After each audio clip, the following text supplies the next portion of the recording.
¿Cómo están? Muy buen día tengan todos ustedes. Público querido de Freudiana Radio, la voz psicoanalítica del mundo. Nosotros, muy gustosos, por supuesto, con muy buen ánimo, en el comienzo de esta semana, en el comienzo de la que es la última semana del mes de abril, hoy por lo tanto lunes, y un mes de abril muy particular que el otro día lo comparto, por supuesto, con ustedes, querido público, también con mis colegas, antes de que haga la presentación formal, que el otro día ya una persona en un medio de comunicación acá en Zacatecas decía esta expresión tomada de una canción de Joaquín Sabina, y que dada la situación ahorita de la pandemia, me pareció que venía muy al lugar. Y es una canción donde Joaquín Sabina dice en el coro, ¿quién me ha robado el mes de abril? Ujú. Entonces, me dio risa también en ese momento porque digo, híjole, ahorita viene muy bien la canción porque efectivamente estamos en esta situación de la pandemia donde sí, tal cual parece que nos han robado el mes de abril. Seguimos, por supuesto, en esta obediencia, en esta responsabilidad que tenemos para con nosotros, en nuestro cuidado y para con el otro, para con la humanidad, con el otro, en el sentido de salir avantes, salir victoriosos de esta vicisitud, de este reto que de continuo la humanidad de los seres humanos tenemos que enfrentar. ¿Qué sería la vida? Y esto yo lo digo ahorita y le daré la palabra, lo digo ahorita de enseñanza para mí, que me ha transmitido la doctora Heiser en el sentido de ¿qué sería la vida si no tuviéramos retos por enfrentar, vicisitudes que resolver? Y por qué no hacer eso con toda la alegría, con todo el entusiasmo que pueda haber en nosotros.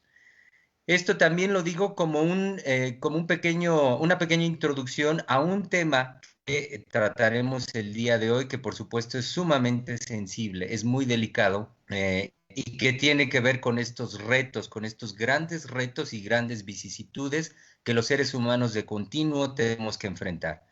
¿Qué reto y qué vicisitud mayor pudiera ser justamente que la de la muerte? Enfrentar cuando nos vemos en esa situación, que alguien muere, que un ser querido muere, pues tenemos que vernosla con cómo resolver, cómo salir avantes de un proceso tan delicado como ese.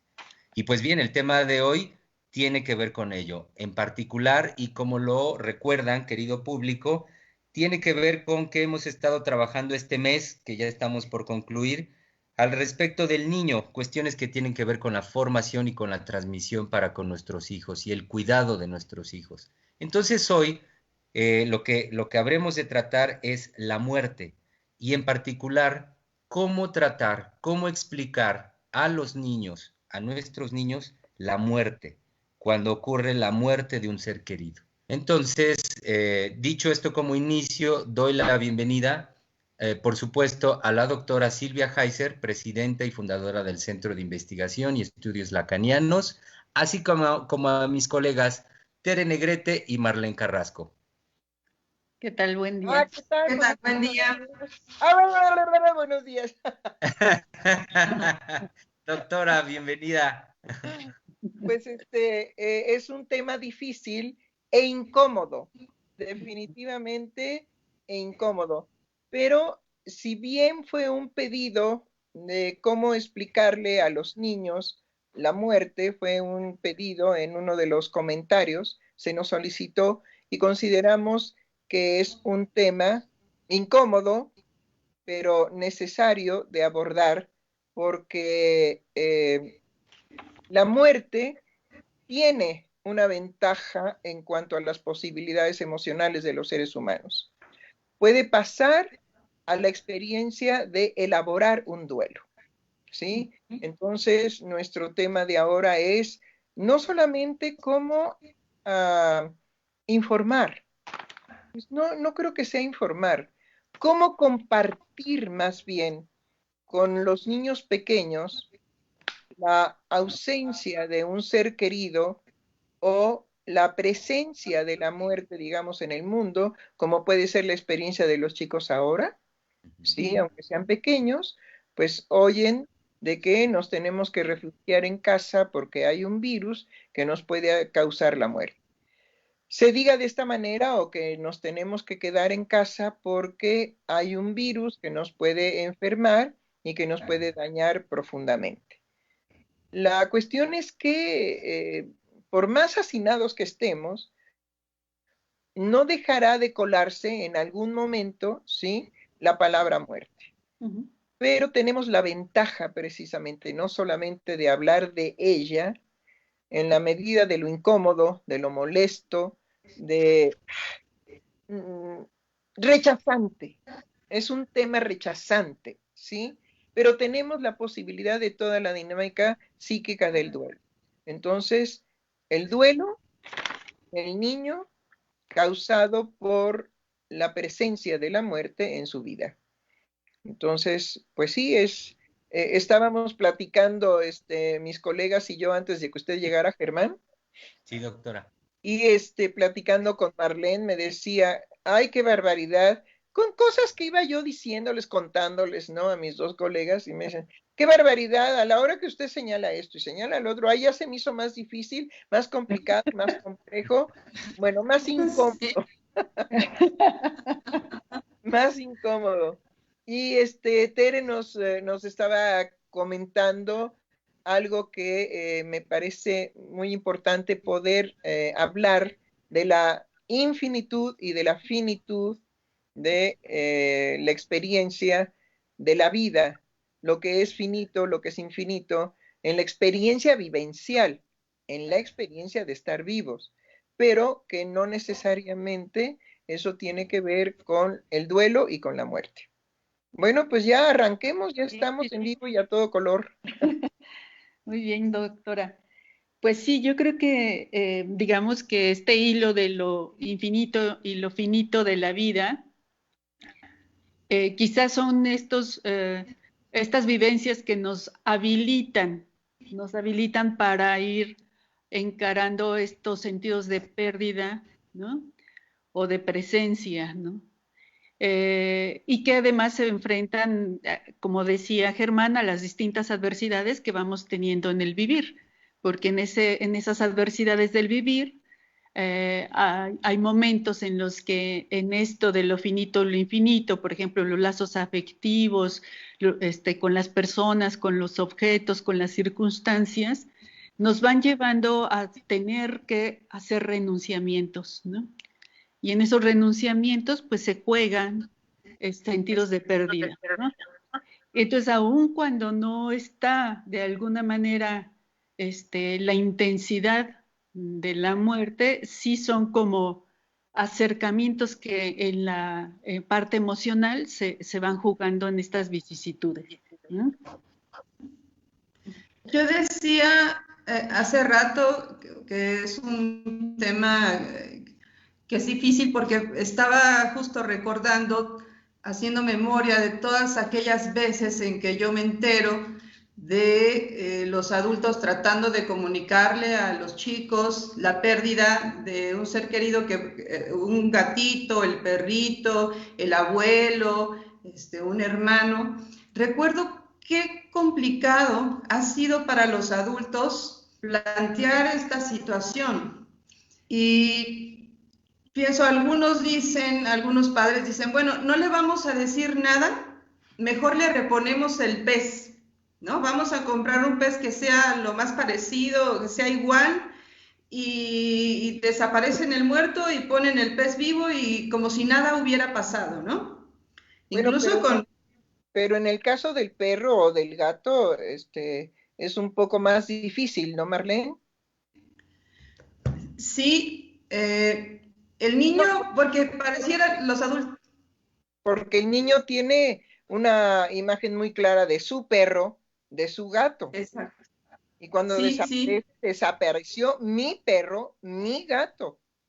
Y tal vez con el ejemplo que usted pone del pez, tal vez sea menos visible porque pues los peces pueden ser mucho más lejanos al niño porque no los tocan, porque solamente tienen una experiencia con la mirada, con mirarlos. Claro. Pero como que si hay esta preocupación compensatoria de los Eso es lo que está, exactamente, eso es lo que está tratando Marlene, exactamente. El intento de tapar el hoyo de la ausencia. Así es. Claro.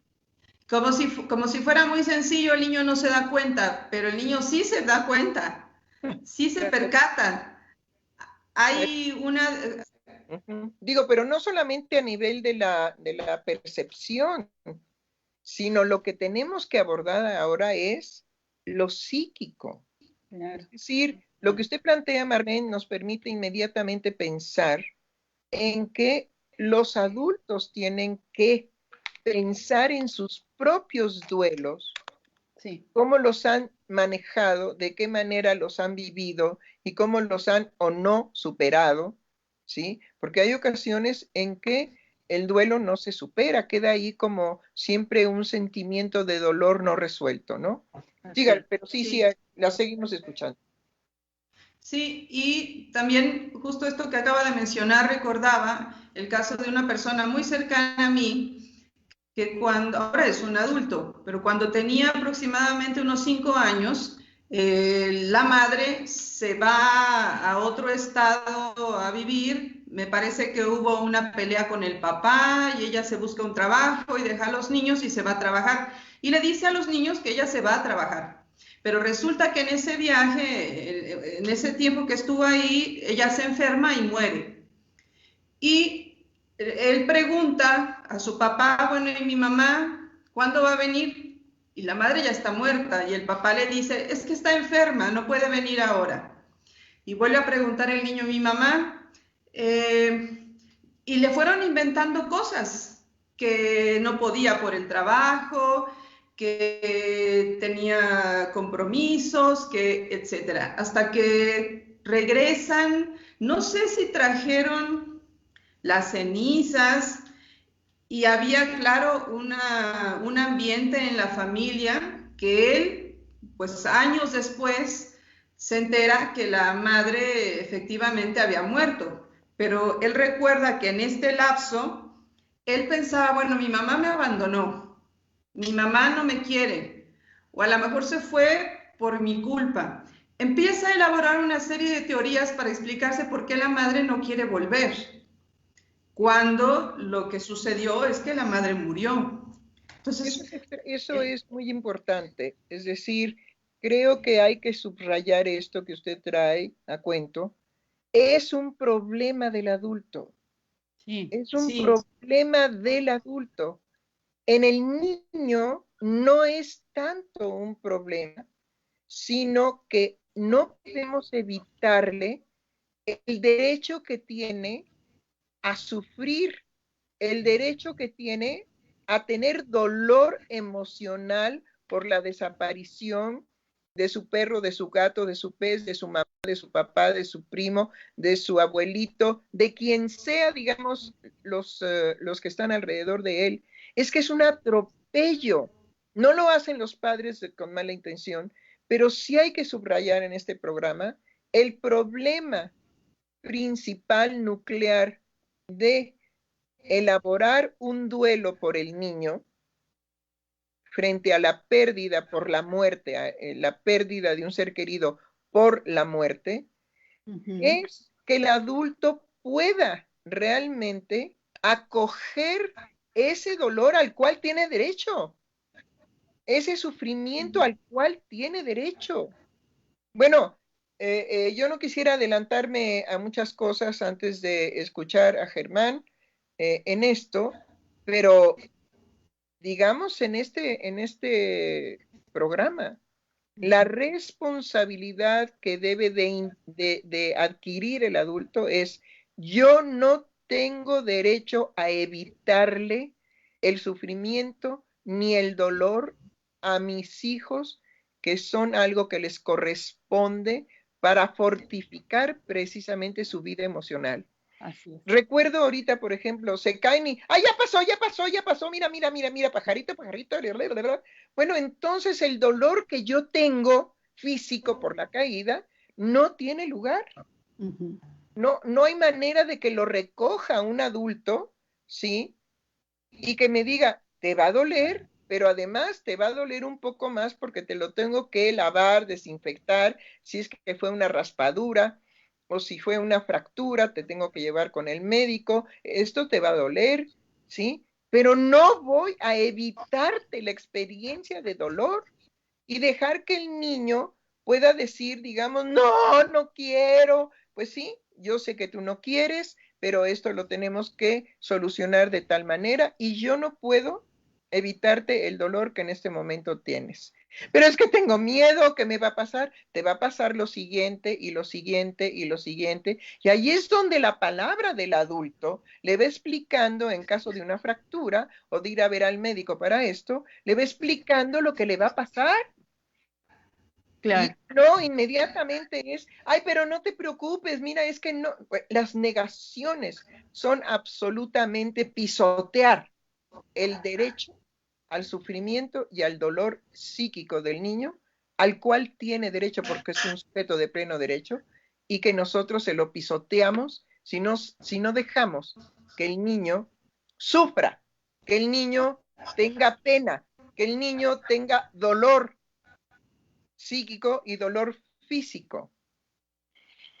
Sí, doctora, también me hace pensar que en los adultos o se niega el dolor o se aterroriza con la situación, ¿no? También hay algunos referentes simbólicos culturales que se han puesto alrededor de la muerte que tienen que ver con el terror, ¿no? Con la cuestión incluso hasta diabólica, por llamarle de algún modo, ¿no?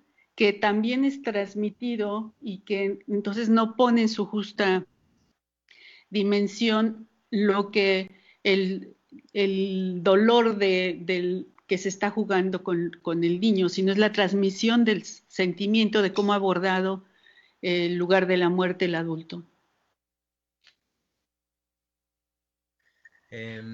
Sí, por ejemplo, doctora, por un lado me vino una referencia, sinceramente lo comparto con ustedes, con el público, claro, una referencia hasta jocosa, con lo que, bueno, con esta experiencia que fue fuerte, por supuesto, que Marlene nos comparte, de la experiencia de este conocido de ella y todo el ocultamiento que se hizo de lo ocurrido con la madre. Y decía que por un lado eso me hizo recordar algo que ahorita incluso lo sugiero, y a esto me refiero con tinte jocoso, que es la letra de una canción de los Tigres del Norte, que sí, de veras es hasta jocosa y es hilarante, y a mí, por ejemplo, me hace reír, pero que es un gran ejemplo de lo que los padres y los adultos son capaces de hasta dónde pueden llegar y lo que pueden inventar y crear. Única y exclusivamente, y usted lo señala muy bien, doctora, para cerrar ese hueco, para cancelar una experiencia que es del orden de lo más natural que nos habita en los seres humanos, y es el hecho de la pérdida, del hueco, de que tenemos que pasar por una situación como esas. Decía yo, esta canción se llama La tumba falsa, y lo que cuenta rápidamente la canción es lo que un padre se inventa. Y es que sí, doctor, ahorita la escucho y la veo que se ríe. Es que es muy chistosa la canción por ver lo que el padre se inventa para decirle a los hijos cualquier cosa menos que ella ya no está. Entonces, en ese caso no muere la madre, sino que la madre se fue con otro. Pero el padre lo que inventa es la muerte de la madre para no decirles algo del orden de lo natural, y que es la decisión que tomó la madre de haber hecho con su vida amorosa un camino distinto que con él y con su familia, simple y sencillamente. Entonces, digo, lo dejo para que puedan escuchar la canción, es muy divertida. Pero volviendo, doctora, a lo que usted plantea, me parece sí algo muy importante a que seamos muy conscientes que cómo se trata para los adultos en el momento de transmitir a nuestros hijos situaciones como la de una pérdida, situaciones como la de la muerte, tiene que ver más con la posibilidad en ellos de asumir lo que en ellos representa esa pérdida y lo que en ellos ha representado la pérdida, las pérdidas emocionales en toda su vida, porque eso es lo que se va a jugar en el momento en el que le hable al niño de cómo se siente y lo que puede sentir en el momento de su pérdida. sí, definitivamente. Es decir, a mí me hacía mucha gracia porque me imaginé todo un escenario, ajá, de llevar a los hijos al panteón y, Exacto. y era una, Es era que una sí, Con sí, sí, flores. doctora. Sí, con sí, flores, por exacto. eso lo quise plantear. Es que de veras hay que luego que escuche la gente la canción o quien la conozca, de veras es hilarante, es de risa, porque sí, el hombre hace todo ese montaje y claro que lleva a los hijos a rendir los honores a la tumba falsa de la madre, que la madre se fue con otro. Bueno, ahí usted plantea una situación, digamos, de cómo decir el padre que él tuvo participación en el abandono de él y del abandono de los hijos. Sí. Es decir, creo que el abordaje de este tipo de abandonos por parte de las madres, ¿sí? Se puede abordar de una manera ética siempre y cuando el hombre diga, bueno, en esto de que tu madre nos deja a todos nosotros, ¿sí? Yo tengo una participación. Ella de alguna manera ya no era feliz viviendo conmigo. Y deduzco que si a ustedes los dejó también, bueno, será porque no los amó como resultado de la relación entre ella y yo. Ujú. Y nosotros tenemos que afrontar que podemos ser hijos no amados por la madre, sobre todo Exacto. en esta huida, es para ella mucho más importante realizarse como mujer que continuar siendo madre y esposa con este hombre que ya no ama. Pero ahí, digamos, la importancia de la ética es que el hombre diga, yo soy responsable de esto. No lo sabré en qué puntos, ajá, exactamente, pero créanme que yo participé en que su madre nos abandonara, a mí como su esposo y a ustedes como hijos, a mí como esposo y padre de mis hijos y a ustedes como hijos. Y eso tiene que ver con que no nos amaba ya más, ni a ustedes como hijos, ni a mí como esposo y como padre. Así A es. lo cual, pues no es la forma, pero sí el derecho. Claro. Y en esto, entonces, hablar de la muerte evoca una historia de amor. ¿No? Indudablemente, pero además este hombre que hizo la canción de la, de la, La de la tumba falsa. taza, pues ahí justificó su deseo de muerte a la maldita que lo dejó. Claro, sí, pero La Exacto. mató. La claro, mató, exacto. sí, pero esto es interesante porque sí, incluso cuando alguien muere o perdemos a un ser querido, evocamos la historia de amor enlazada con esa persona, ¿no? Ese es el duelo. Ese es el duelo. Exactamente, ese es el duelo. Por eso hay que distinguir que una cosa es hablar de la muerte y otra cosa es la elaboración psíquica de ese suceso, Ujú. de esa pérdida. Vamos a hacer todo un recorrido archi super sofisticado, ajá, que pues Freud se encargó precisamente del duelo como Sí. algo tan importante, pero que siempre dijo, el duelo no es patológico, el duelo no es enfermedad psíquica. Así es. Puede tener, digamos, situaciones muy dramáticas de la respuesta de los seres humanos frente a eso que ya no está, a ese objeto que fue un objeto de amor y a lo mejor ya no lo quiero, porque también hay que hablar de que el duelo no es solamente por el amor que ya se perdió, sino por lo que decía Tere. El duelo va a ser por la evocación de ese amor que se provocó, Ujú. ¿sí? Entonces hacemos un duelo por la pérdida del amor que hubo. Y que si en este momento sucede, pues yo a ese tipo ya ni lo quiero, o a esa mujer yo ya ni la quería. Qué bueno que se fue, o qué bueno que nos divorciamos. Puede ser una reacción, ¿sí? Muy justa. Y eso representaría que el duelo no es un proceso psíquico patológico, no es una enfermedad, es una situación emocional natural y normal que hay que atender, ¿sí? y que definitivamente la forma de las propuestas que hacen, por cierto, los tanatólogos, en muchos casos, por el desconocimiento que tienen de lo psíquico profundo, ¿sí? Manejan la superficialidad en dar recomendaciones de cómo en cuanto antes sustituir ese agujero, esa falta, esa no presencia, sustituirla inmediatamente con una serie de pues técnicas o pensamientos. Bueno, es un desastre. Definitivamente no permitir que el sujeto solo, a partir de su experiencia de dolor psíquico, sea el que construya el duelo, la forma en que él se va a separar de ese ser querido o ya no amado, pero sí perdido. Los tanatólogos son un desastre. Definitivamente son elefantes en cristalería. ¿Sí?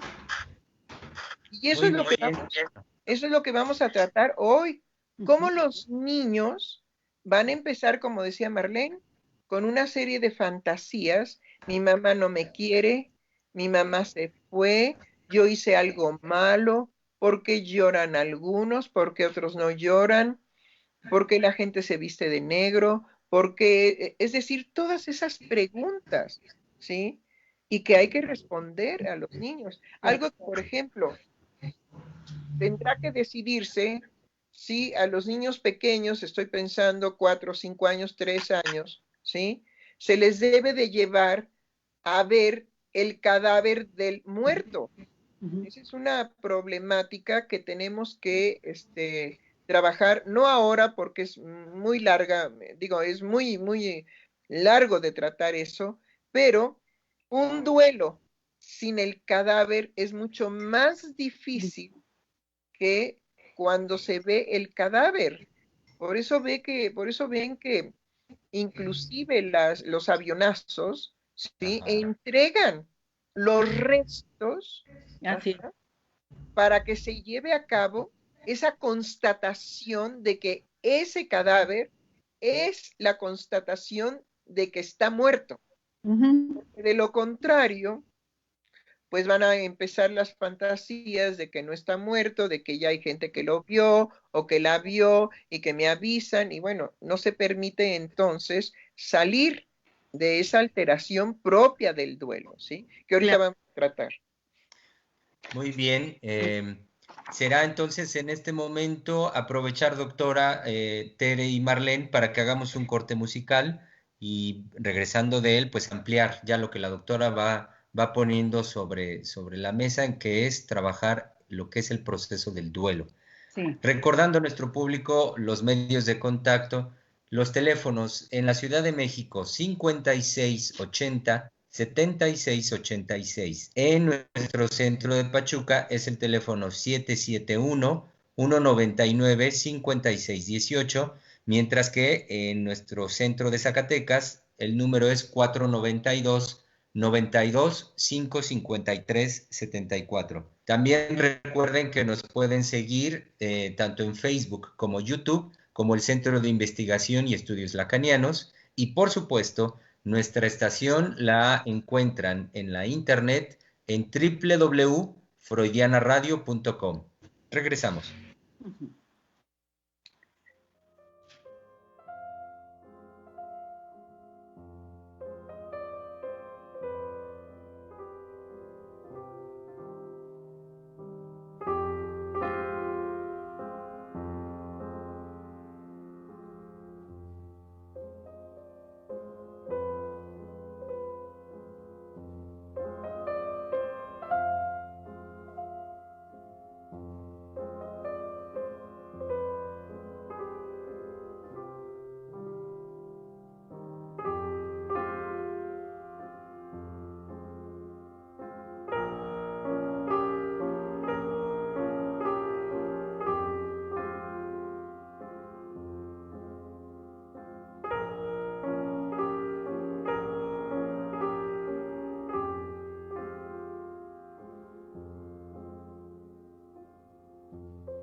Muy bien, estamos de regreso tratando un tema, decíamos desde el inicio, sumamente importante, sumamente delicado. Tiene que ver justo con cómo poder hablar y tratar la muerte con los niños y a partir de ello, cómo, por lo tanto, poder hacer y saber qué es y cómo hacer un proceso de duelo.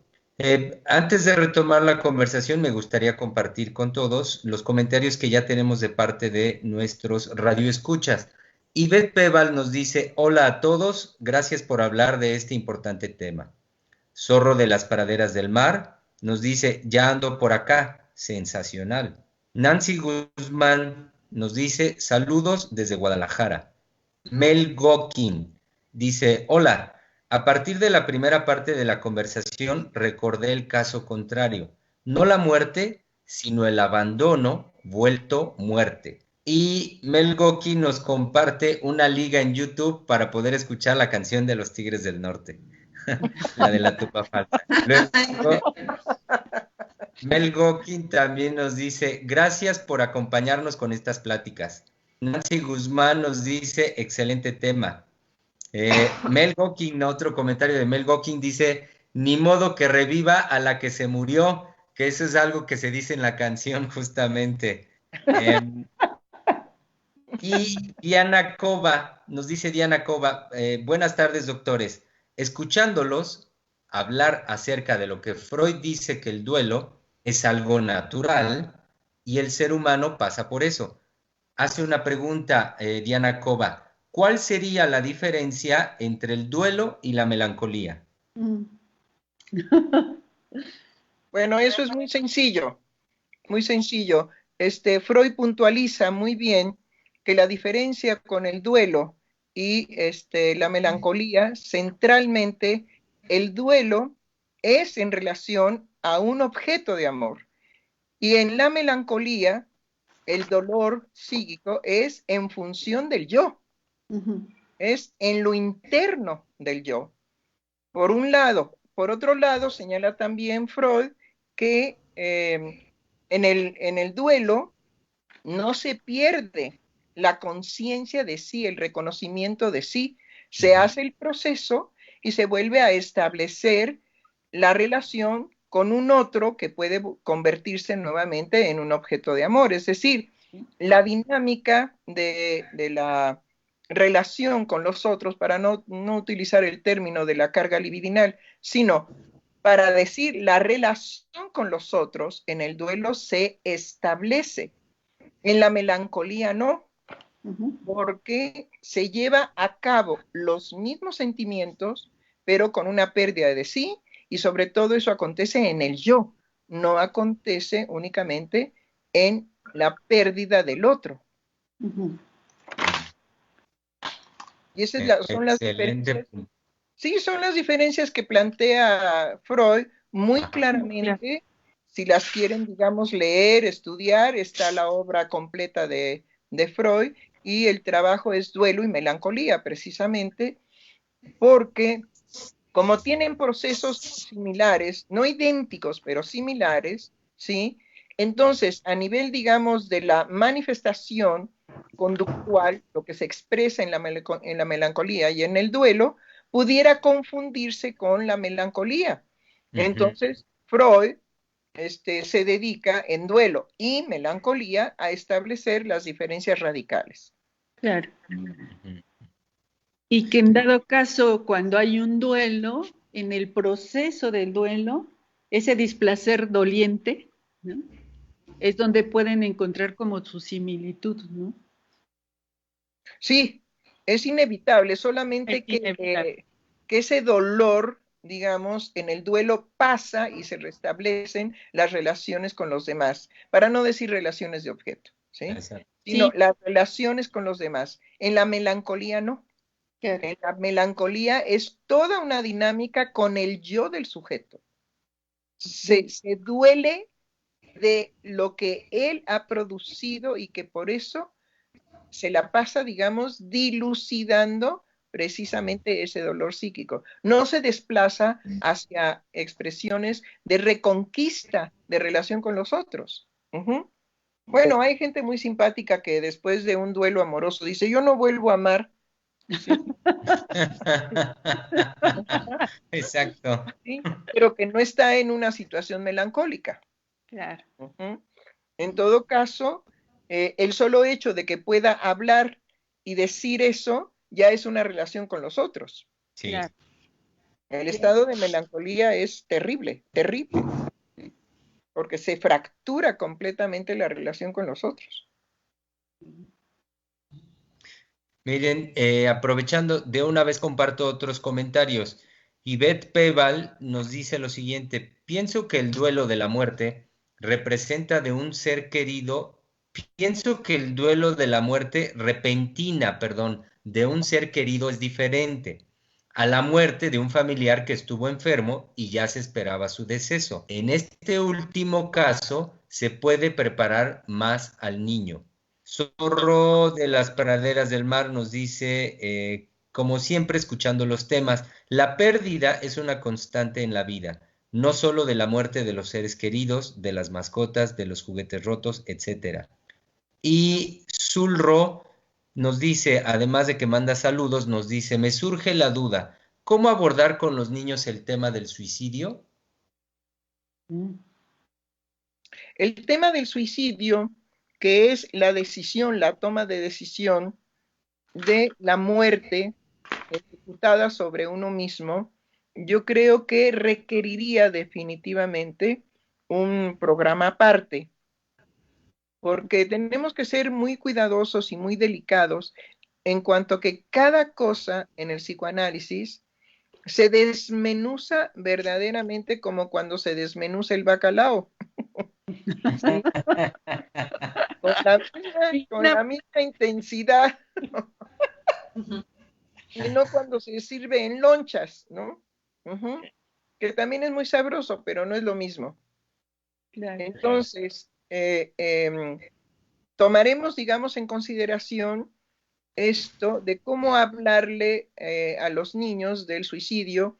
Yo pienso que la mejor forma sería, bueno, fulano de tal o fulana de tal ya no va a estar con nosotros, ha muerto, pero no necesariamente decir, ¿sí? Que él se ha matado, que él se ha quitado la vida. Ujú. Porque ese es un paso sumamente delicado en cuanto que puede ser muy erotizado y muy sensualizado para un niño que no tiene, digamos, más que su sexualidad abierta, su sexualidad expuesta a todos los estímulos externos y internos. Entonces, hagamos también una salvedad, pero no como etapas de desarrollo, pero sí podemos decir que los seres humanos vamos adquiriendo una posibilidad cada vez más sofisticada de la elaboración del sufrimiento. Pero curiosamente, para poder llevar a cabo, vean la paradoja, para poder llevar a cabo un análisis, tenemos que retroactivamente, por medio del recuerdo y la palabra, volver a revivir aquellos sufrimientos que han quedado como traumas fijados en nuestra dinámica emocional y que nos determinan muchas conductas que pueden ser adversas para estar en una experiencia de felicidad. Yo quisiera retomar esto de si uno va preparando con una persona que está enferma y cuando es súbito. Me parece que en ambos casos, el momento de la muerte, yo utilizaría esta metáfora, hay un sacudimiento, por decirlo así, ¿no? De la pérdida de esta liga emocional y que como la doctora decía, se hace real, un examen real de ese sacudimiento de la muerte cuando se enfrenta uno al cuerpo, ¿no?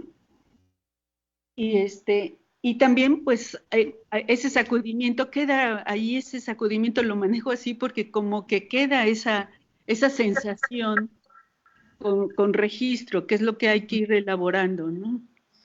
Sobre todo que digamos repentino o aplazado, ¿sí? Hay ocasiones en que los familiares dicen, híjole, ya Dios mío, por favor, ya llévatelo, porque el sufrimiento para él o para ella y para nosotros es terrible. Pero, por ejemplo, ¿qué pasa con los niños de cáncer? Con los niños que tienen cáncer, ¿sí? Ahí la situación para los padres es verdaderamente terrible porque jamás van a poder llegar a que, ay, qué bueno que se murió para que ya no sufra, porque eso es posible de vivenciarlo más o menos así si el pariente es viejo, pero no si el pariente es joven. Así es. El que se trunque una vida de una persona joven es un dolor distinto. Entonces, todas esas manifestaciones vean nada más la complejidad que somos emocionalmente los seres humanos. Podemos decir de un abuelo que ya tiene, pues, en terapia intensiva X cantidad de tiempo y que uno dice, ay, ya que se muera, por favor, pobre abuelo, está ahí inconsciente, ya ni nos habla, ni nos ve, ni nos recuerda, ni nada. Pero el instante, como dice Tere, la vivencia concreta del anuncio de tu abuelo, tu abuela, tu madre ya murió, eso es también instantáneo. ¿Sí? Es decir, hay que ver cómo el anuncio de la muerte súbita, sí, indudablemente es el ser humano queda invadido por la impresión, ¿sí? Porque tiene que manejar todo lo que en ese momento se agolpa y que él mismo no sabe qué es. ¿Sí? Ojalá y inmediatamente lo hablara con un analista, podría inmediatamente procesar el impacto. Pero en el momento en que el que ya ha estado en un cáncer o en una enfermedad prolongada, ya tiene cierta edad, lo que sea, y muere, ese momento de ya falleció, ¿sí? No deja de ser el impacto instantáneo. Entonces, quisiera yo quitar un poco la idea de que al impacto de la muerte del otro no tenemos un tiempo cronológico que nos respalde. Nos puede ayudar a crear una serie de imágenes alrededor, ¿sí?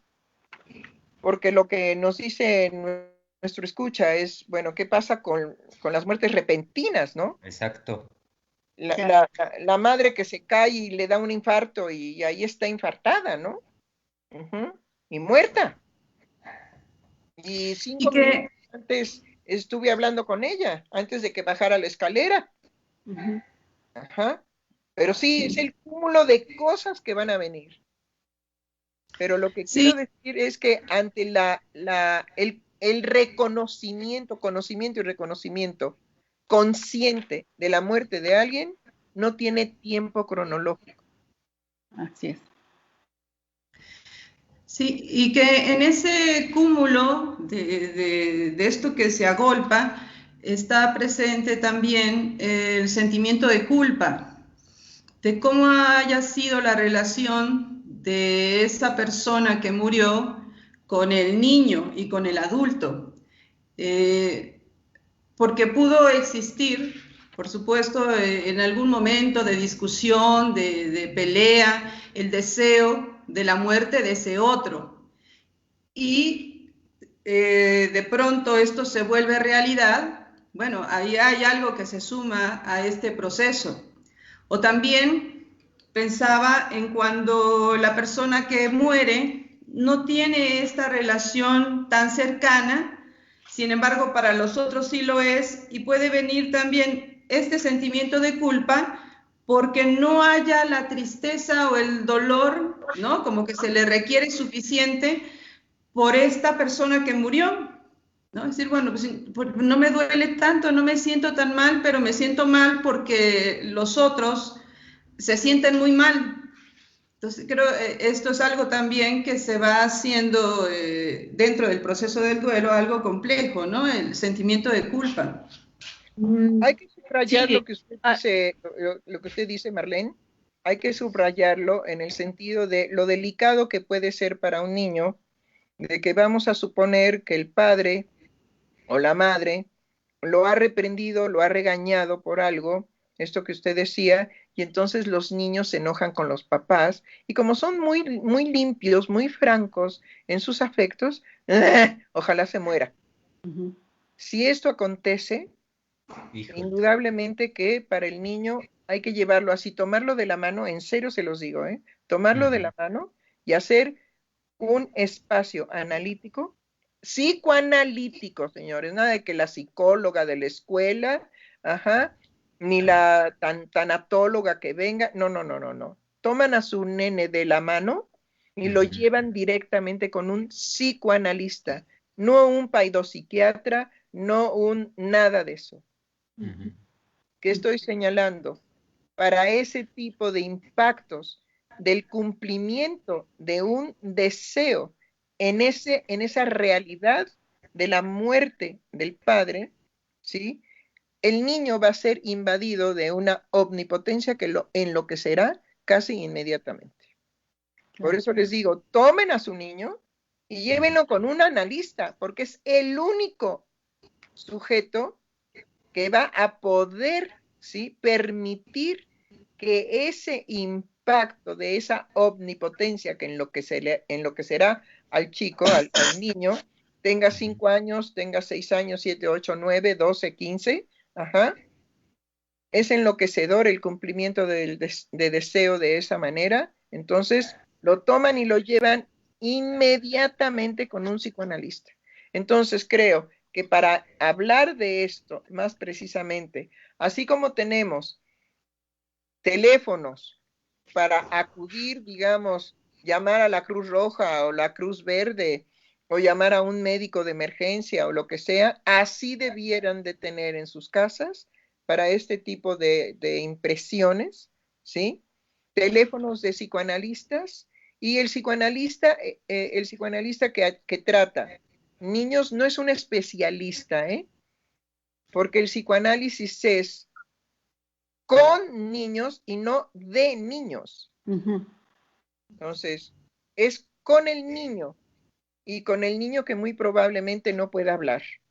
Entonces, imagínense un chiquito que no puede hablar y que lo llevan con un psiquiatra para que lo medique, o con una psicóloga de la escuela, ajá, ¿sí?, para que atienda semejante cumplimiento de deseo. ¿Qué sabe la psicóloga de lo que es el cumplimiento de deseo, por favor? No sabe nada. Ni la O por lo redondo, ni la I por lo picudo. Y no es menospreciarlas, es que no saben. No saben, no son psicoanalistas, no tienen un saber sobre eso. Entonces no pueden ayudar a la persona que tiene, digamos, un disgusto con algún ser querido y le desea la muerte y se cumple. El cumplimiento de deseo.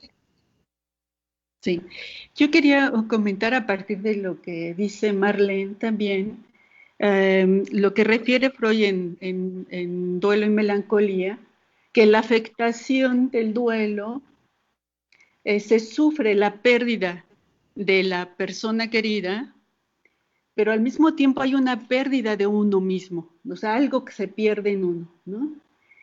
Y que esta sensación de algo que perdí evoca a estos elementos de conciencia moral, por eso aparece esta figura de la culpa, ¿no?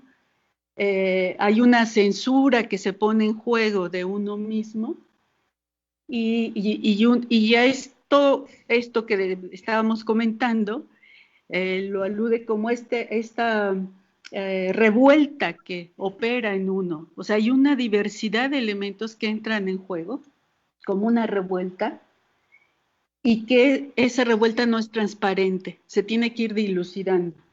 Exacto.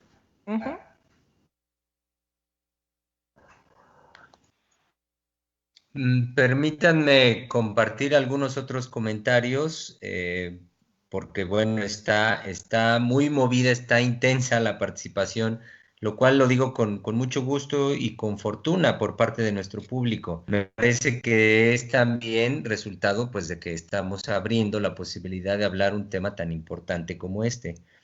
Entonces, Lucía Consuelo nos dice, ¿y cuál sería la diferencia de un duelo por una muerte y por la muerte por suicidio?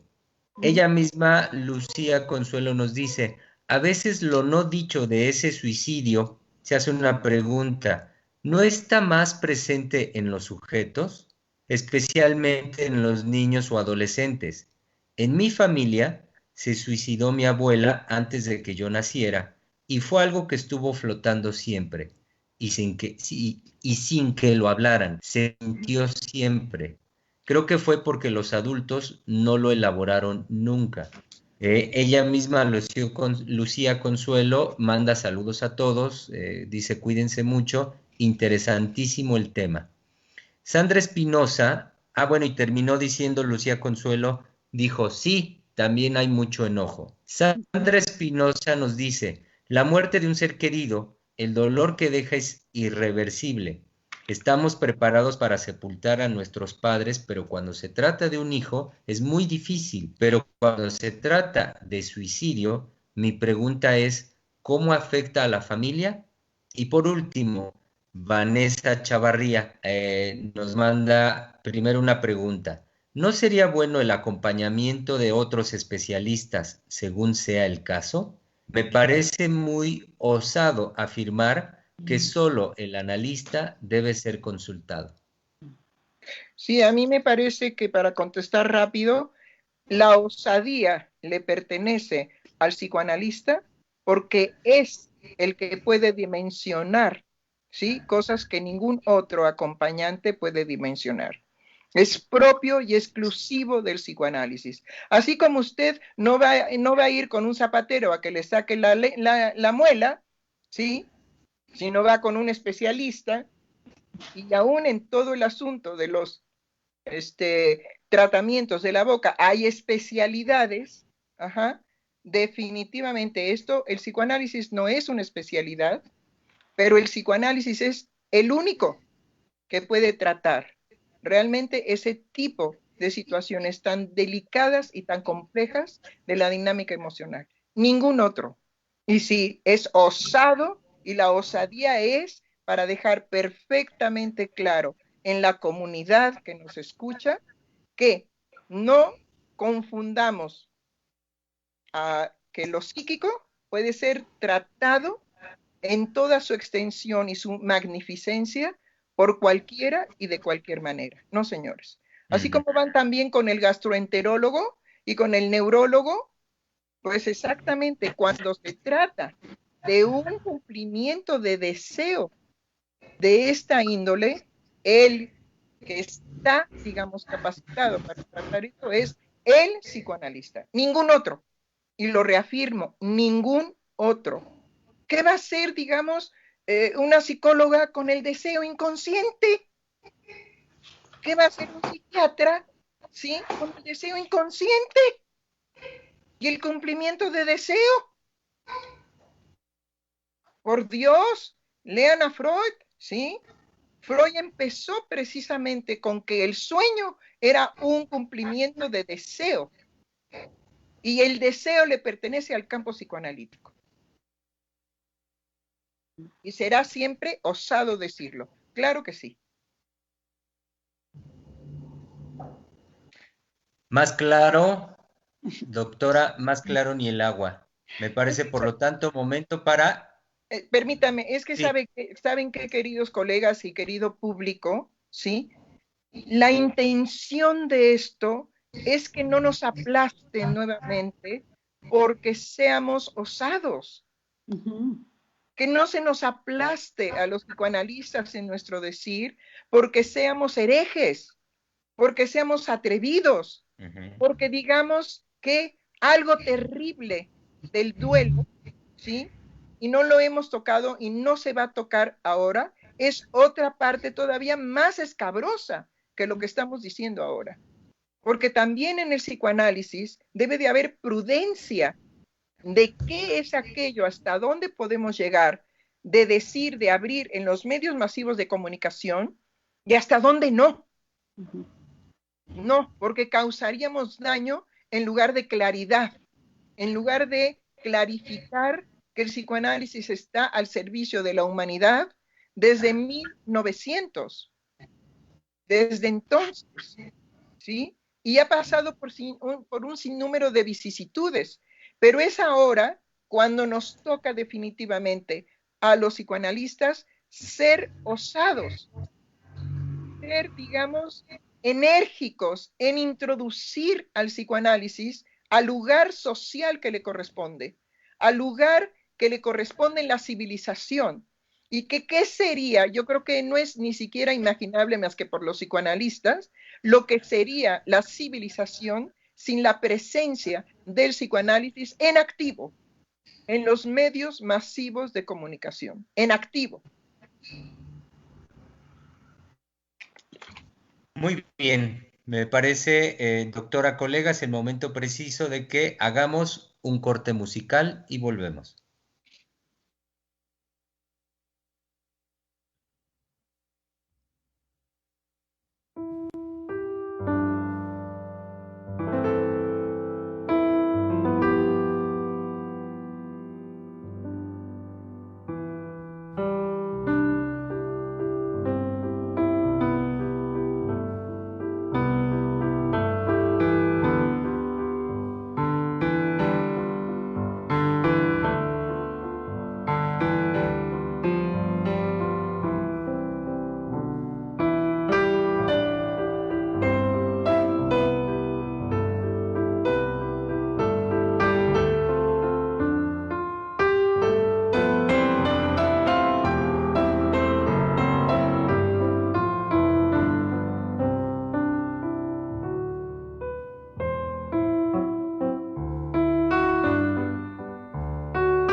Muy bien, regresamos ya de nuestro corte musical.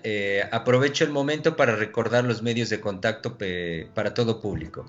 En internet, recuerden. Germán. Sí. Me habían dicho que, porque han estado hablando gente que nos escucha por internet, sí. Nos han estado preguntando si nosotros damos cursos, si nosotros, pues, ¿qué más hacemos? Entonces, el grupo de colegas que me respaldan, que también son ustedes, me dijeron que por qué no anunciamos lo de la formación de psicoanalistas, lo de la licenciatura en teoría psicoanalítica y, digamos, otros cursos que tendríamos que abrir, ¿sí? Amén, de las conversaciones que tenemos cada año, que no las hemos puesto en internet, porque tomamos la decisión de poner mejor esos programas, pero las conversaciones que tenemos cada año, que es el 14 de febrero sobre el amor, en marzo, digamos, la importancia de la mujer en el mundo, en abril, el niño, en mayo, la madre y el maestro, y en junio, o julio, depende de cómo se presente, hablar del padre, y después viene el Halloween, que tenemos ya más de 11 años de llevarlo a cabo, en donde tratamos los malestares contemporáneos a partir de ubicarlos en los personajes del Halloween, y se llama Los monstruos al diván. Entonces, pues sí, en los teléfonos que nosotros damos, hay formación de psicoanalistas en Zacatecas, hay formación de psicoanalistas en Pachuca, hay formación de psicoanalistas en la Ciudad de México, Y ahí están, digamos, y la licenciatura en teoría psicoanalítica que fue creada con el propósito de que los jóvenes no pasaran por tener que hacer una licenciatura en psicología, sino justamente una licenciatura en teoría psicoanalítica, que es la más coherente en el sentido de que si después se interesan por una formación de analista, ¿sí? O simplemente por una investigación con las teorías psicoanalíticas que también se hace, no tengan que desechar todo lo que la psicología les enseña, que es valioso y que definitivamente no sirve para el campo de la nueva explicación de los fenómenos psíquicos, que eso es el campo freudiano. Freud crea un nuevo campo de explicación de los fenómenos psíquicos. Entonces, el campo de la psicología es definitivamente otro, y el de la psiquiatría también. ¿Ok? Entonces, para evitar, digamos, lo que nosotros hemos experimentado de muchos jóvenes que dicen, híjole, ¿y ahora qué hago con toda mi licenciatura o hasta maestría en psicología? Bueno, la podemos aprovechar, pero no tiene nada que ver con el campo abierto por Freud. ¿Sí? Y continuado por la orientación lacaniana. Entonces, debido a eso fue que se creó la licenciatura. Tiene un propósito muy particular en ese sentido. Pues yo ya lo dije. Sí, sí, me parece muy bien, doctora. A partir de que usted ha tomado la batuta y hace la invitación a que nuestro público sepa de todas estas actividades que hacemos, me parece que es menester que de aquí en adelante, en cada emisión, tomo la responsabilidad de que en el momento en el que hago la invitación a la gente, vaya, que esté muy consciente la gente de nuestros medios de contacto. Estaremos en el compromiso de reiterar a la gente que estén al pendiente de las actividades que permanentemente estamos realizando, que son las que usted acaba de decir y que también ahorita son actividades que la condición actual de la contingencia nos llevará a nosotros a crear, y eso lo habremos de informar, crear entonces la forma en cómo realizaremos en estas fechas las conversaciones que tradicionalmente desde hace más de 10 años nosotros abrimos para todo público. Yeah. Sí, y sobre todo, digamos, con ese compromiso de que son los malestares contemporáneos, ¿no? Y me habían comunicado que esta persona que tuvo gentilmente su participación con nosotros al respecto de, bueno, ¿no les parece osado decir que solamente ustedes? Me manda después decir, no se enoje, ja, ja, ja. Sí, no, que yo tengo que agradecerle que sea capaz de tomar en sus manos, ¿sí? Y en su pensamiento y en su sentir, la pasión que me provoca el psicoanálisis. No es un enojo, es una pasión. Y es en esa pasión que uno también dice, ¡basta ya! Entonces, querida, al contrario, le agradezco mucho el jajaja, porque eso es tener un sentido del humor. Y lo otro de no se enoje, bueno, es totalmente la cultura mexicana, ¿no? Que yo la amo, ¿sí? Pero era nada más poder explicar que no es un enojo, es una pasión. Y sí, indudablemente que yo vivo como pez en el agua porque encontré cuál era el sentido de mi vida y cuál era la pasión que me iba a mantener viva por muchos años, porque quiero llegar a los 95. Por lo menos ya me puse ese escenario. Sí. Así es. Sí, déjeme, entonces, doctora, permítame compartir todos los comentarios que tenemos, porque claro que sí, su apasionada respuesta, pues sí, claro que de inmediato inundó los comentarios, digamos, se puso efervescente el ánimo, lo cual a nosotros nos da muchísimo gusto, y dejen que lo comparta, por favor. Ivette Peval nos dijo: gracias, doctora, por puntualizar el valor y la importancia de psicoanálisis en nuestra vida. Y después dice, en signos de admiración, psicoanálisis dentro de la canasta básica.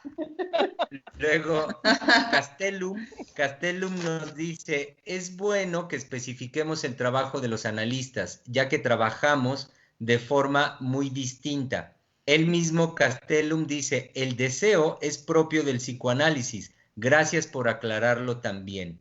Nancy Guzmán dijo, qué bonita respuesta de la doctora. Ya comentó usted, doctora, el comentario de Vanessa Chavarría, que fue nuestra compañera que dijo el no se enoje.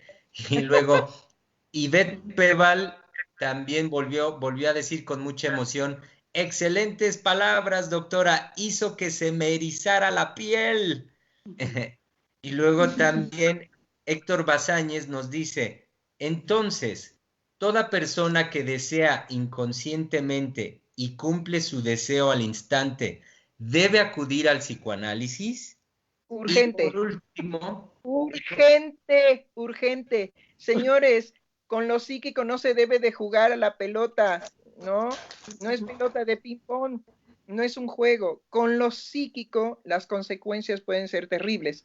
Un cumplimiento de deseo de esa manera al sujeto lo enloquece. No puede con él.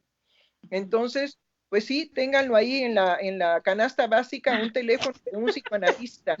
sí. Todos son buenos, todos son buenos, todos, independientemente de que haya luchas de poderes y diferencias y todo eso, en mi postura, basta que un sujeto diga, soy psicoanalista, aunque los lacanianos después se ponen a discutir, el psicoanalista no existe. Bueno, ok, pero esa es harina de otro costal. Si hay un psicoanalista que dice, soy psicoanalista, ¿sí? Es como cuando se grita, por favor, un médico. Pues igual hay que tenerlo en la canasta básica. Hay ocasiones en que hay emergencias emocionales que hay que ser atendida por un psicoanalista. Y todos los psicoanalistas del mundo entero son buenos. ¿Por qué? Porque lo que los constituye es un deseo que tienen que poner a prueba para devenir analistas. Y eso es hasta que se mueren. Uh-huh. Permanentemente nos estamos vigilando, analizando, preparando, o haciendo congresos, viajes, esto, lo otro, aquello, siempre. No hay ningún psicoanalista que se rasque las verijas. Aquel que lo haga, pues ya no es psicoanalista, es así de fácil. Así. ¿Sí? Muy bien. Doctora, déjeme responder. Yo me permito responder a otro comentario. Dice Nancy Guzmán, nos pregunta, ¿dónde podemos obtener información sobre los requisitos y costos de la formación? Y digo que le contesto de inmediato porque es, Nancy, le doy los teléfonos. En Ciudad de México, 5680-7686. En Pachuca, 771-199-5618. Y en Zacatecas, 492-92-553-74. Y como ya lo dijo la doctora Nancy, hay formación en Ciudad de México, en Pachuca, en Zacatecas. Entonces, en función del lugar que para usted sea más viable, más conveniente, coja su teléfono, se comunica con nosotros y ahí puede obtener la información que usted está solicitando. Luego también compartir otros comentarios, doctora. Sí. Germán, querido, también sabe que se me olvidó. Sí. Que también tener, digamos, en la canasta básica el teléfono, no solamente de los centros, sino de los analistas que componen la plana, digamos, de clínicos que atienden clínicamente y que tenemos en ocasiones, ¿sí? Ahora se ha quitado por lo de la pandemia, pero hemos tenido teléfonos de emergencia de 24 horas y son nuestros celulares. Pero bueno, eso ya con más prudencia lo haremos tal vez en el próximo programa, ¿ok? Muy bien. Porque muy ahorita bien. ya me tocaron las orejas, me dijeron, ¿y la clínica, doctora? ¡Ay, chin! Déjenme compartir los comentarios rápidamente, porque les digo que ahorita sí es un hervidero. Entonces, Juan Miguel Cortés, Medellín, nos dice, al final, en la muerte del otro, existe el consuelo en uno mismo al pensar, qué bueno que no fui yo. Saludos. Luego, Viviana ¡Ay! Nava. No, espéreme. Sí, Híjole, sí. condenadísimo. Eso era lo que no quería yo tratar ahora. No quería precisamente hablar más ampliamente de eso que trabaja maravillosamente Freud, de ese placer narcisista, aún frente al ser amadísimo. Qué bueno que no fui yo. No, pero para otra ocasión, ¿no? Porque Sí. sí es aportar cosas a veces muy difíciles de digerir, ¿no? Ujú. Por eso hay un libro de Jack Alan Miller que se llama El hueso del análisis, ¿no? ¿Sí? Hay que roer el hueso del psicoanálisis. Exacto. Viviana Nava Roa nos dice, aplausos, doctora, siempre introduciendo la radical diferencia. Saludos a todos, excelentes temas. José Hernández nos dice, gracias por hacernos ese llamado claro y preciso, doctora Silvia Heiser, ya que cada uno somos responsables de lo que acontece en nuestra vida. El cuidado de nuestra vida emocional siempre es igual de importante. Gracias por lo que nos transmite. Bravo, doctora. Vanessa Chavarría, doctora, quien fue la que hizo el comentario de si era osado, nos dice, me gustó, ahora, mire, nos dice, muy linda, me gustó mucho el fundamento de la respuesta. Eso es pasión por lo que hace y creer en el potencial del psicoanálisis. Pero lo más lindo de usted fue el ja, ja, ja, porque ese es el sentido del humor que en este tipo de circunstancias nunca hay que perder y que el mexicano siempre tiene esa chispa, ¿no? Entonces, pues a mí me llenó sinceramente de gusto por eso. Luego, Elizabeth Flores nos dice, es una belleza y un orgullo escuchar hablar así a la doctora sobre el psicoanálisis. El psicoanálisis se vive, por eso la doctora tiene toda facultad de hablar así del psicoanálisis. Ella misma, Elizabeth Flores, nos dice, no, perdón, era el mismo, estaba repetido. Y luego, Mayra Celia, Santa Patrona, dice, no entiendo muy bien, lo voy a decir así, de la vendimia, ir con la doctora, es lo mejor que te puede suceder en la vida. Y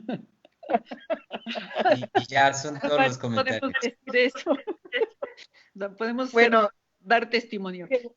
yo lo único que puedo decir a todos esos comentarios es que sin ustedes no vivimos, sin ustedes no existimos. Entonces, no se nos olvide también que el psicoanálisis es una experiencia de amor y que yo les puedo decir así testimoniando con mi vida es una experiencia de amor desde que yo entré a la experiencia psicoanalítica, porque primero me analicé y después me formé como analista, ¿sí?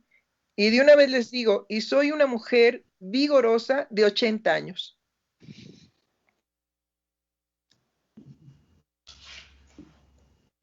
Bien.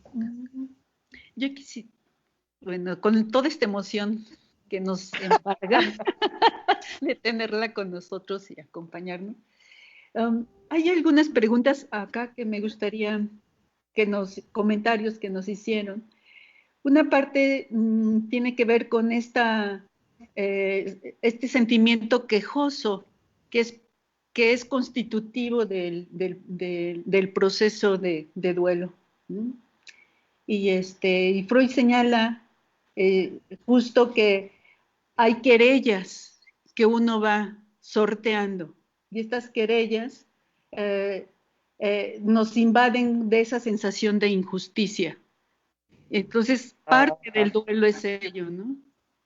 Uy, sí. Ahí le hablan Germán, usted sabe muy bien sobre la justicia y la injusticia.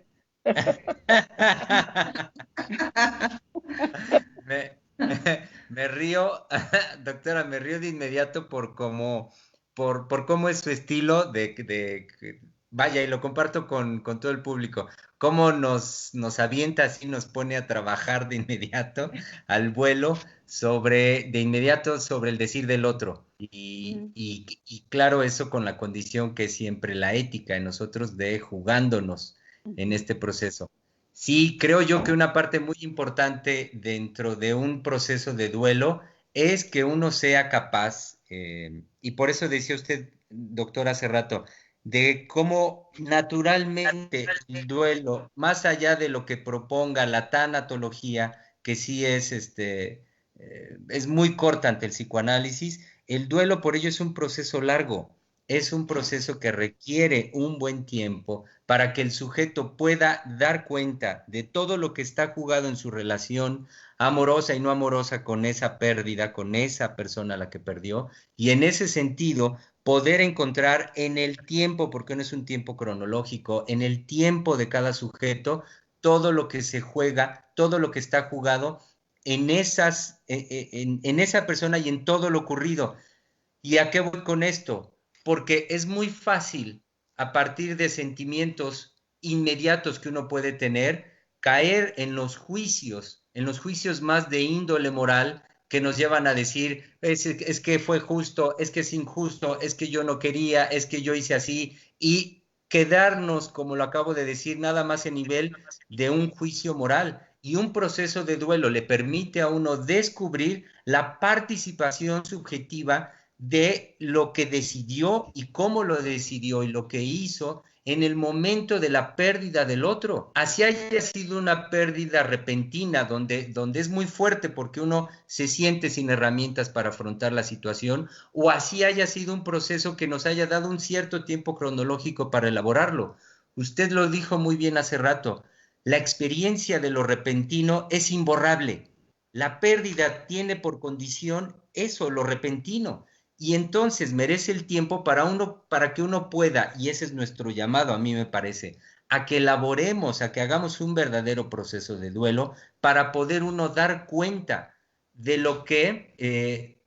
de lo que decidió y de cómo lo hizo, y de encontrar la verdadera para cada uno justicia o injusticia y todos los afectos jugados en ese instante de la pérdida y de lo que uno perdió. Sí, sobre todo que la injusticia tiene que ver con que uno no se merece, ¿sí? Que se muera el otro. Uno no se merece que lo abandonen. Uno no se merece que lo traicionen. Uno no se merece finalmente la pérdida que el otro en su libertad puede llevarnos a vivir. Esa es la injusticia. Lo injusto es lo que el sujeto construye de lo que él se merece. Y ahora tenemos la otra parte. La parte, digamos, de cuando en la melancolía el sujeto se recrimina todo. ¿Sí?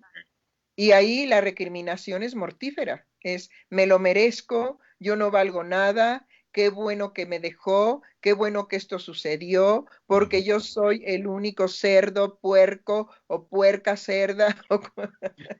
Porque, Sí. ay, es que miren, a mí me cuesta todavía mucho trabajo usar el femenino y el masculino, pero bueno, hago mi esfuerzo. Sí, me gustan los genéricos.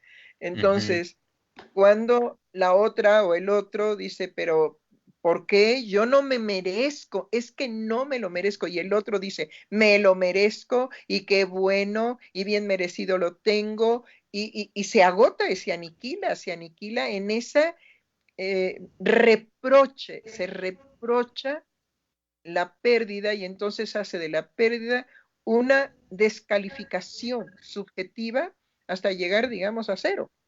Así. Sí. Y hay otro elemento que le podríamos agregar en esto que comentaban de la muerte asociada al misterio, al secreto, ¿no? A esto que nos hace temblar, diríamos.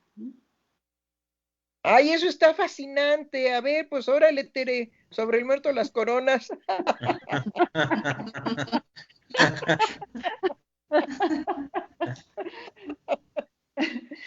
Sí, un poco tiene que ver con lo que al principio del programa decía, que muchas veces se asocia como a esa sensación demoníaca o de maldad, ¿no? O al mismo tiempo de misterio, porque no se alcanza, se puede entender quién se muere, pero no qué es lo que se pierde ahí, ¿no? Y Ah, entonces sí, es un misterio. sí, eso es muy puntual en el trabajo, digamos, de la diferenciación entre melancolía y duelo. Ajá. Freud lo especifica muy bien. Ahorita no lo tengo con exactitud puesto, pero si me esperan un medio segundo, ay, Dios mío. Sí, Hay por cómo, doctora, en lo que ahorita puedo pensar en lo que introduce Tere, tiene que ver cuando dice el no saber, el cómo para la persona puede entrar en la situación del no saber lo que se pierde. De manera inmediata sí podemos tener una conciencia de quién muere, del familiar o de la pareja, digamos, que es dicho muy concretamente quién es el fallecido, pero eso no responde de manera inmediata a qué es lo que se pierde con esa muerte, con Claro. esa pérdida.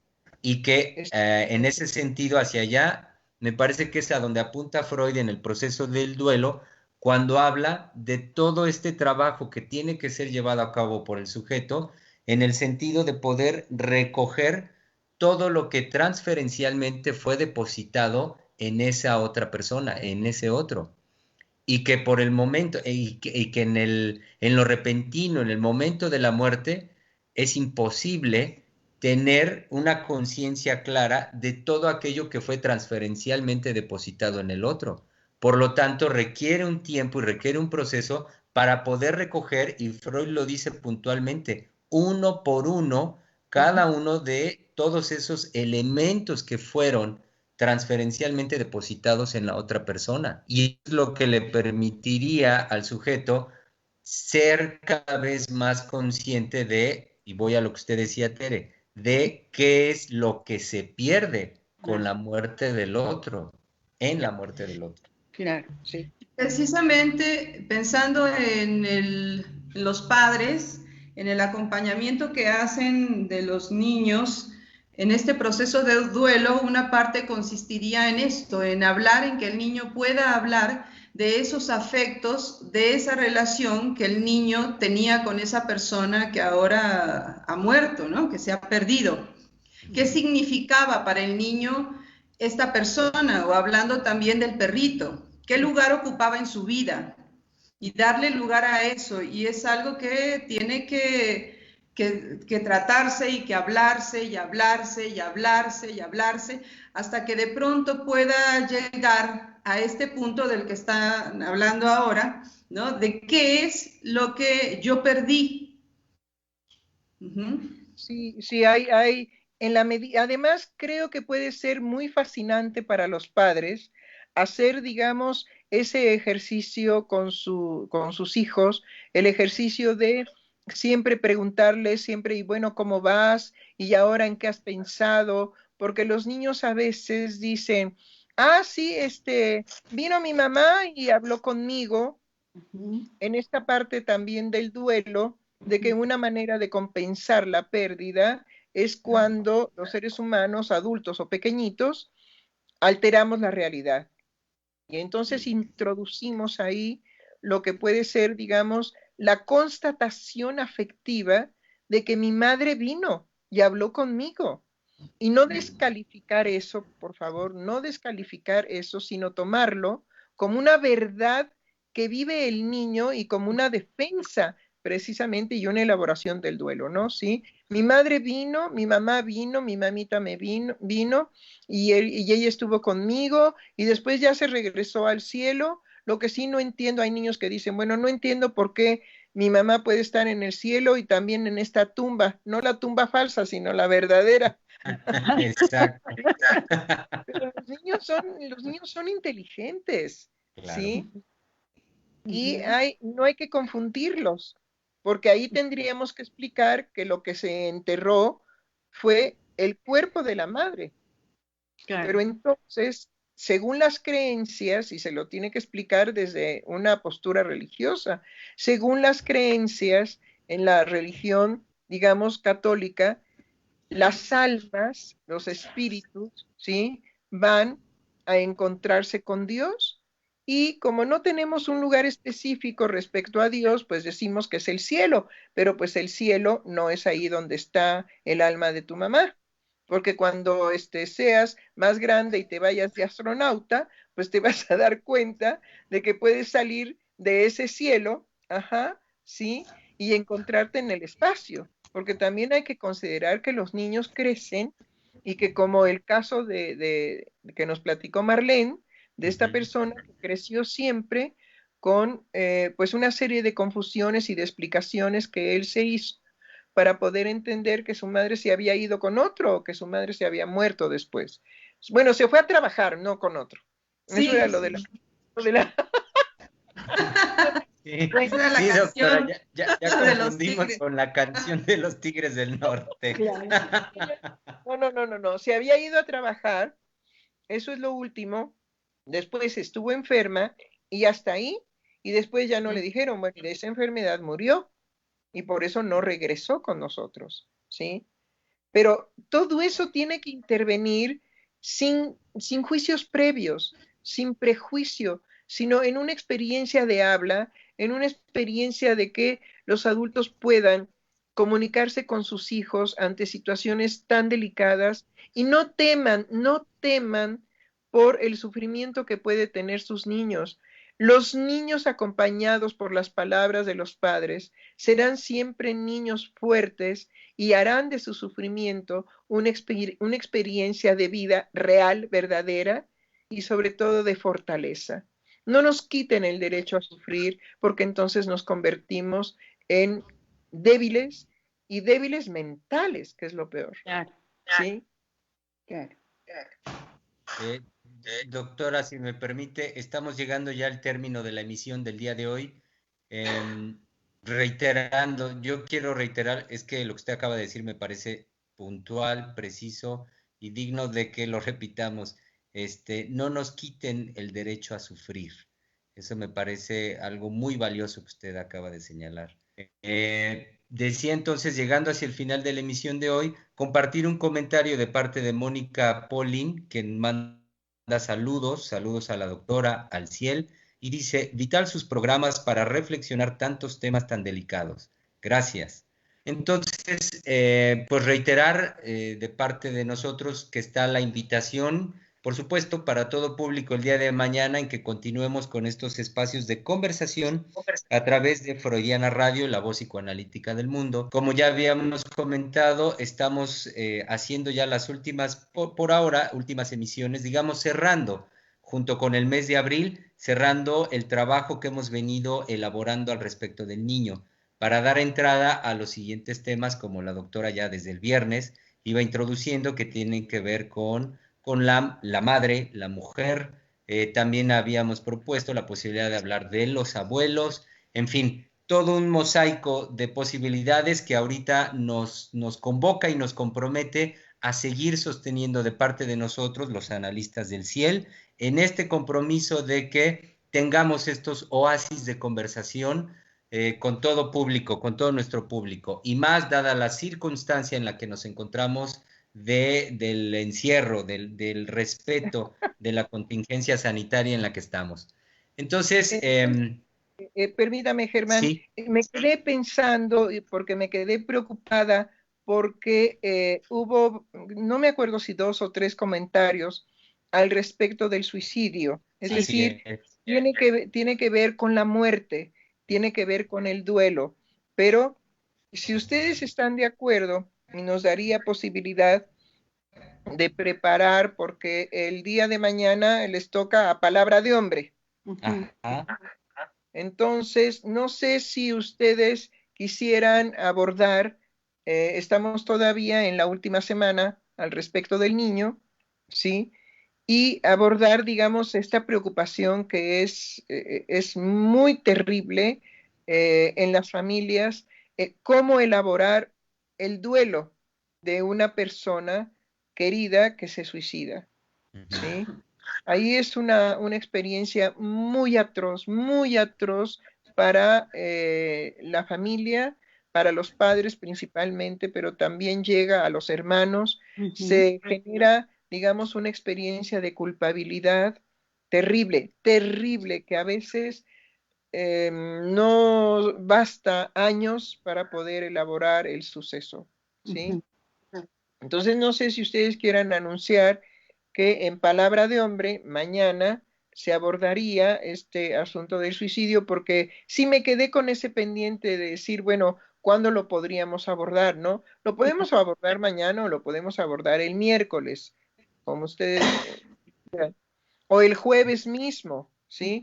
Porque todavía tenemos esta semana para los temas del niño, pero bueno, será cuestión de que, pues también la demanda de nuestros escuchas nos puedan poner más urgente, menos urgente, ¿sí? Habría que preguntarles si nos dejan escrito por Twitter, ajá, o por Facebook, creo que estamos conectados, ¿no? Por Facebook. Sí. ¿Cuándo les gustaría que abordásemos, si es mañana, o el miércoles o el jueves? Y ya, hasta el jueves. Pues, doctora, por mi parte, yo al menos sí, ahorita que usted lo propone así, yo le diría, yo soy de la opinión que, como decimos comúnmente, de que podamos tomar las cosas así en caliente. Yo sería de la opinión que mañana mismo Sí. podríamos de una vez tratar ya el tema que ha aparecido y no postergar el trabajo. Bueno, entonces ya quedamos con un compromiso de nuestros queridos oyentes y quienes nos siguen. Mañana será en el programa Palabra de Hombre, ¿sí? El tema del suicidio y cómo elaborar semejante duelo. Algo iba a decir, Tere. Bueno, es que tomando eh, ahora sí que la convocatoria que hace de no nos, no nos nieguen ni neguemos el derecho del sufrir, me invita a pensar en la idea del adiós, ya que estamos casi en el cierre del programa, y que como usted bien señala, esta visión religiosa justo del adiós es ante Dios, ¿no? Y una reflexión sería entonces que en toda relación con un otro, antes, durante y después de esa relación, siempre opera esta idea del adiós, ¿no? Del hasta pronto, hasta luego, pero está presente esa posibilidad permanente de poder estar y a veces no estar. Pues sí, me recordó usted las golondrinas. ¿A dónde Hablando irá? entre esta falsa, la tumba falsa. Y ahorita lo que dijo usted, dije, mano, sí es cierto, pues las golondrinas, ¿no? Y uno llora definitivamente, uno dice, ay, no, pues sí, me acuerdo que en algunos despidos que yo tuve de París, cuando regresé de París a México, ajá, pues un grupo de colegas muy lindos consiguieron unos mariachis de ahí en Francia y me cantaron las golondrinas. Ujú. Y yo lloraba, pero pues como se acostumbra en esos momentos, ¿no? Bueno, fue lo que menos me pude haber imaginado que los compañeros, digamos, con los que estuve trabajando en París, sí, los colegas, pues me hicieran semejante despido, ¿no? Con Sí, mariachis. Ujú. Ujú. sí. Sí, me hizo recordar las golondrinas. Sí, Ujú. doctor. Pues muy bien, si están de acuerdo, estamos llegando ya al final de la emisión de hoy, reiterando la invitación para mañana, continuar con este tema que es el duelo por el suicidio de un ser querido. Entonces, Sí, por mi parte, doctora Tere Marlene, yo dejaría acá, diría que bueno, terminamos por hoy y les doy la palabra para su despedida.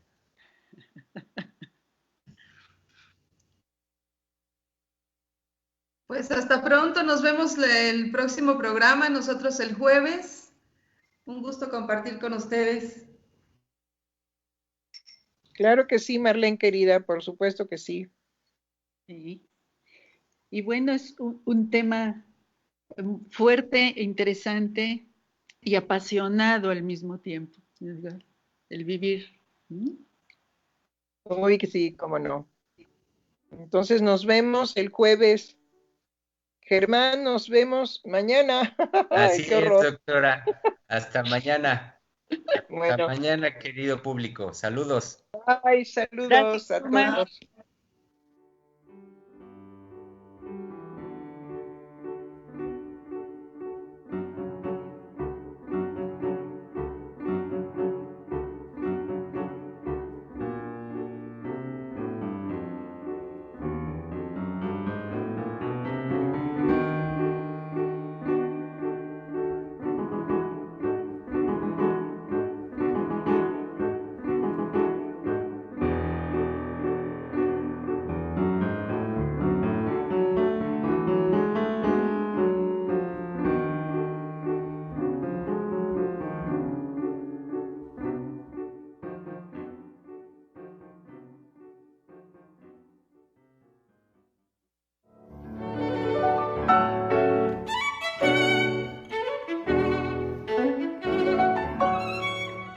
Freudiana Radio, la voz psicoanalítica del mundo.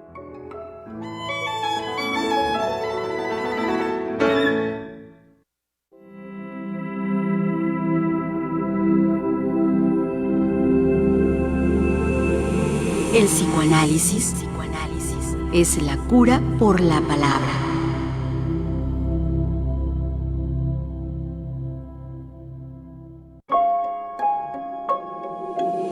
El sufrimiento profundo siempre pasa a la palabra.